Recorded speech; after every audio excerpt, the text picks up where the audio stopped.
வணக்கம். அக்டோபர் மாதம் 10ஆம் தேதி தீபாவளி. என்னங்க தீபாவளி வேற தேதியில இல்லைங்க வருது அப்படின்னு நீங்கள் கேட்பீங்க. ரஜினிகாந்த் படம் எப்போ வருதோ, சூப்பர் ஸ்டார் படம் எப்போ வருதோ அன்னைக்கு தான் தமிழக ரசிகர்களுக்கு ஒரு தீபாவளி. அந்த வகையில் ரஜினி சார் நடித்திருக்கிற வேட்டையன் அக்டோபர் 10 ரிலீஸ் ஆகுது. அதனால அன்னைக்கு ஒரு பெரிய கொண்டாட்டமே தமிழகத்தில் இருக்கு. அதுதான் சூப்பர் ஸ்டார் ரஜினிகாந்த் அப்படிங்கிற ஒரு மாய சக்தியினுடைய ஒரு பிரமாண்டத்தினுடைய வெளிச்சமா நான் பார்க்கிறேன். சரி, இந்த படமும் இதற்கு இணையாக இன்னொரு படமும் ரிலீஸ் ஆகிறதுனுடைய சுவாரஸ்யம் தான் இந்த வீடியோல நான் பேச போறேன். கங்குவா. சூர்யா நடிப்புல வரக்கூடிய இயக்குனர் சிவா இயக்கத்தில் வரக்கூடிய கங்குவா திரைப்படமும் இதே அக்டோபர் 10ஆம் தேதி தான் ரிலீஸ் செய்யப்படுது. ஆக ரஜினிகாந்த் அப்படிங்கிற இன்னைக்கு பெரிய உச்ச நட்சத்திரம் அப்படின்னு கொண்டாடப்படுகிற தமிழ் சினிமாவை 35-40 வருடங்களாக கட்டி ஆண்டு கொண்டிருக்கிற சூப்பர் ஸ்டார் ரஜினிகாந்தினுடைய வேட்டையன் திரைப்படமும், சூர்யா அவர்கள் இன்னைக்கு வளர்ந்து அட்டகாசமா முன்னேறி இருக்கிற ஒரு நடிகர். சூர்யா டெடிகேஷனான ஒரு நடிகர். சூர்யா எல்லா கதாபாத்திரத்துக்கும் தன்னை அர்ப்பணித்துக் கொள்கிற நடிகர். அப்படிங்கிற வகையில அந்த சூர்யாவினுடைய கங்குவா இன்னைக்கு 2 படமும் சேர்ந்து ஒரே நாள்ல ரிலீஸ் ஆகிறதுங்கிறது ரொம்ப வித்தியாசமாகவும் ரொம்ப சந்தோஷமான விஷயமாகவும் பார்க்கிறேன். நடிகர் சிவகுமார் சார் என்னைக்கும் மார்க்கண்டேயன் அப்படின்னு சொல்றோம் இல்லையா, அப்பேற்பட்ட ஒரு அற்புதமான நடிகர், மகா கலைஞர். எல்லா வகையிலையுமே அவர் திறமைசாலி. தன்னுடைய திறமைகள் நடிப்புல மட்டும் இல்லாம, ஓவியத்துல மட்டும் இல்லாம, பேச்சில மட்டும் இல்லாம, எழுத்துல மட்டும் இல்லாமன்னு சகல துறைகளிலும் சிக்ஸர் அடித்து வெளுத்து வாங்குகிறவர், செஞ்சுரி போட்டிருக்கிறவர். அப்பேற்பட்ட சிவகுமார் சார் 70களில் மிக முக்கியமான கதாநாயகர். கமல் சிவகுமார் சார் கூட சேர்ந்து நடித்தார்னா சிவகுமார் தான் ஹீரோ, கமல் அவர்கள் 2வது நாயகன். சிவகுமார் ஜெய்கணேஷ் நடித்தா சிவகுமார் தான் மெயின் ஹீரோ. சிவகுமார் விஜயகுமார் நடிச்சா சிவகுமார் தான் மெயின் ஹீரோ. சிவகுமார் ரஜினிகாந்த் நடித்தால் சிவகுமார் தான் மெயின் ஹீரோ. இப்படிப்பட்ட ஒரு சூழலை கடந்து ரஜினி வெற்றி அடைகிறார். ரஜினி அவருக்குன்னு ஒரு பாணியை வளர்த்துக்கிறார். சீசற்று ஏரியாவை குறி வைக்கிறார்.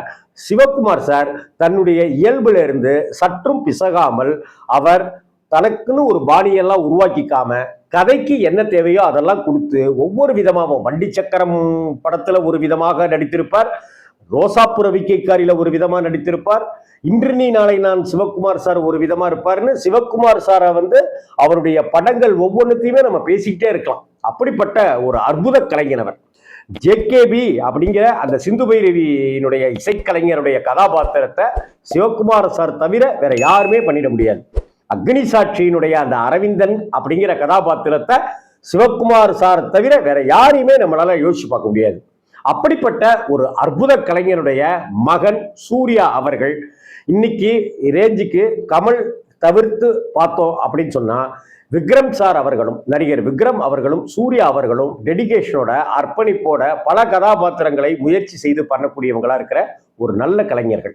அந்த வகையில இதுவரைக்கும் இயக்குனர் சிவா, சிறுத்தை சிவான்னு கொண்டாடப்படுகிற, வீரம் சிவான்னு கொண்டாடப்படுகிற, விஸ்வாசம் சிவான்னு கொண்டாடப்படுகிற இயக்குனர் சிவா அவருடைய சினிமா ஜேர்னியில பார்த்தாக்க கங்குவாங்கிறது ஒரு ஆகச்சிறந்த ஒரு புதுமையான படைப்பு அவருடைய வாழ்க்கையில. அதே போல அந்த கங்குவாவோட சூர்யா கையாண்டு இருக்கிற விதமும், சூர்யாவுடைய கதாபாத்திர தன்மையும், சூர்யாவுடைய பாடி லாங்குவேஜ் ஸ்டைலும் பார்க்கும்போது மிரட்டலா இருக்கு. அவ்வளவு அர்ப்பணிப்போட அந்த படத்துல நடிச்சிருக்கார். இதே போல ரஜினி சார் அவர்கள் அந்த வேட்டையன் படத்தை டைரக்ட் பண்ணுகிற தாசே ஞானவேல்ங்கிறவர் என்னுடைய இனிய நண்பர். விகடன் கோட்டையிலிருந்து வெளியில வந்தவர் தாசே ஞானவேல். அற்புதமான படைப்பாளி, நல்ல வசனங்களுக்கு சொந்தக்காரர். பயணம் மாதிரியான பிரகாஷ்ராஜ் சாருடைய, ராதாமோகன் சாருடைய படங்களுக்கெல்லாம் வசனங்கள் எழுதியவர். அப்பேற்பட்ட தாசே ஞானவேல் விகடன் கோட்டையிலிருந்து வெளியில வந்து அவர் சிவகுமார் அப்படிங்கிற அந்த குடும்பத்தோட தான் அவர் ஐக்கியமாகிறார். அவருடைய அந்த அகரம் ஃபவுண்டேஷனுக்கு மிக முக்கிய பொறுப்பாளரானார்.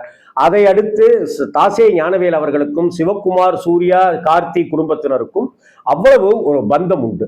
அப்பேற்பட்டவர் தான் அதே சூர்யாவை வைத்து ஜெய் பீம் அப்படின்னு ஒரு படம் கொடுக்கிறார்.